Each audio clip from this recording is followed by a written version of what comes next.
Hello everyone, this is Surya Dipta Acharji, your Senior Assistant Professor of Computer Science and Engineering Department. Today I am going to deliver a lecture on cryptography and network security. Before proceeding further, we should know and learn what is cryptography. Cryptography is a specialized area of cybersecurity. It has a broad array of applications that we will discuss later. Cryptography is nothing but a combination of multiple values and converting the normal readable format into an unreadable format.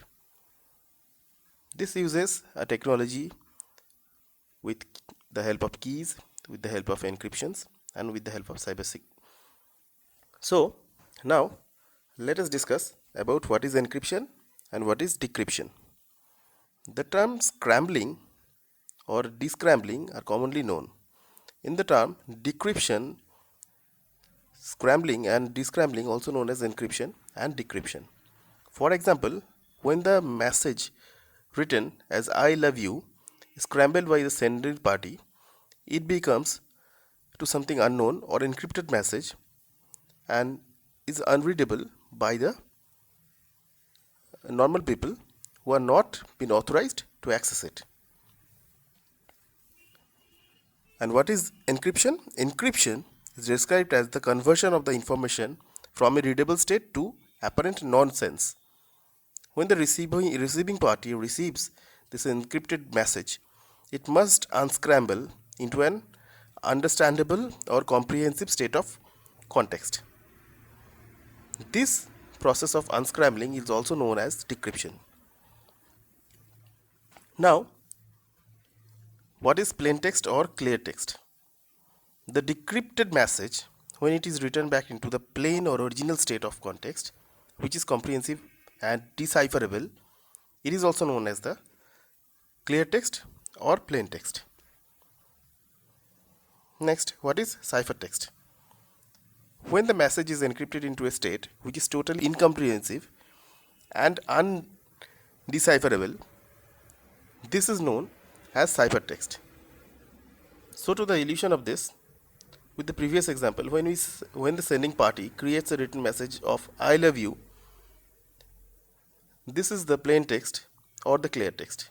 One, the message is encrypted into the format of UYO space I space VEOL, and while it is in transit, it becomes known as ciphertext. Then only the receiving party gets the ciphertext and decrypt it into a comprehensive and understandable format in the form of I space love space you. This message then becomes the plain text or clear text again. So now let us know about the goal of cryptography. Although the main purpose of cryptography appears to be making context or image undecipherable, the true goal of cryptography in an information technology context is to ensure the confidentiality and integrity of an information technology system. In other words, the context of the image must remain private between the sender and the receiver while they are in transit across the internet. Assurance must be provided that they will remain intact and not altered in any way. Now, to the next phase, let us know about what is a private key and public key. Although in earlier we know that main purpose of cryptography is to scramble the form of the context image into an unreadable format, you may be wondering how this all exactly done. The answer is to primarily involve the use of a key. Traditionally, there is a private key, which is a particular key. The sender party can encrypt the plain text, and from there is a context of image will be sent to the receiver across the network. The private key is private to the sender or to the receiver, while the public key is available to a group.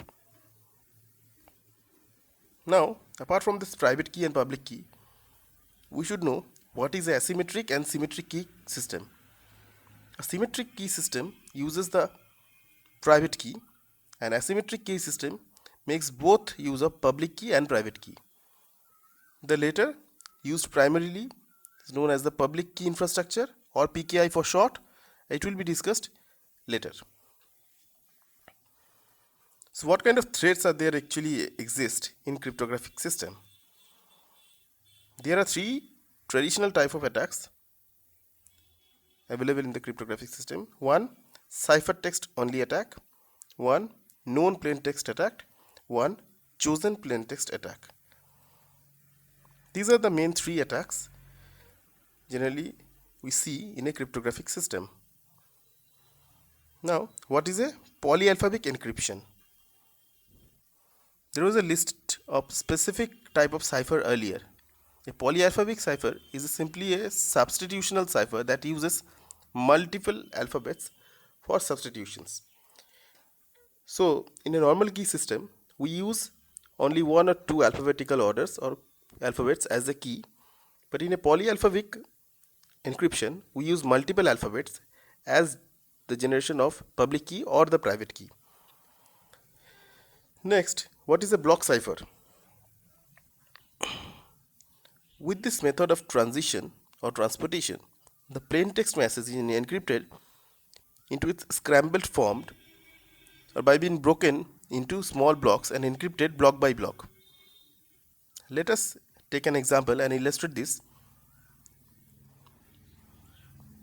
By the time, let us assume a block of 3 characters, mathematically represented at 3 bits or where k equal to 3. Now, if we have a plain text I space love space you, so there we can understand that I is having 1 bit, space, then love is having 4 bits, and then space we are having you with 3 bits. Now for the plain text block, we will have ILO space VEY space OUX. In the ciphertext block, we have OLI space YEV space XUO. So the final ciphertext will be OLI YEV XUO. There will be no space, and this will be the final ciphertext. Now you can ask why I am adding X. See, we are considering a block of 3 bits. In a plain text, we are having I space love space you. So there is total number is 1 plus 4 plus 3. So it will be 8 bit. So make it 9 bit, or even we have to add one extra bit, that is X at the extreme right of the entire sequence. So the entire sequence will be ILO space VEY and OUX. The X has been added later, and this is the way we are generating the ciphertext as well as the ciphertext block. Now, the last point for discussion in today's session is what are the disadvantages of symmetric key cryptography. Now, symmetric key cryptography is having major 3 vulnerabilities. 1. Key storage and recovery. 2. Key distributions. 3. Open systems. As previously mentioned, symmetric key requires the sharing of the secret keys between 2 parties, sender and receiver, which further requires the implicit trust that this key will not be shared with any other outsider, third party.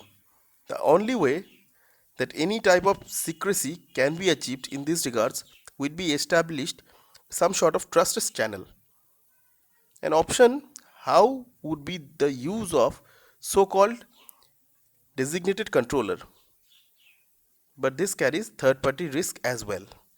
With regard with the second vulnerability, since there will be many more lines of communication between the sender and the receiver, the need to implement more controlled signals or communication becomes totally unrealistic as well as unfeasible. Thus, the distribution of the public key can become very problematic as well as virtually a nightmare. Finally, with the third vulnerability, private or symmetric key cryptography works best only when the use of closed or sterile environment, where there are the best only few or many or just a handful of sending or receiving parties. In other words, the threat landscape, in the context of threat landscape today, it would become completely unrealistic to implement a symmetric cryptography system in an open environment. So this is all on symmetric key cryptography, block ciphering, block texting, as well as asymmetric key cryptography. We will discuss further in the next session. Thank you all. Have a nice day.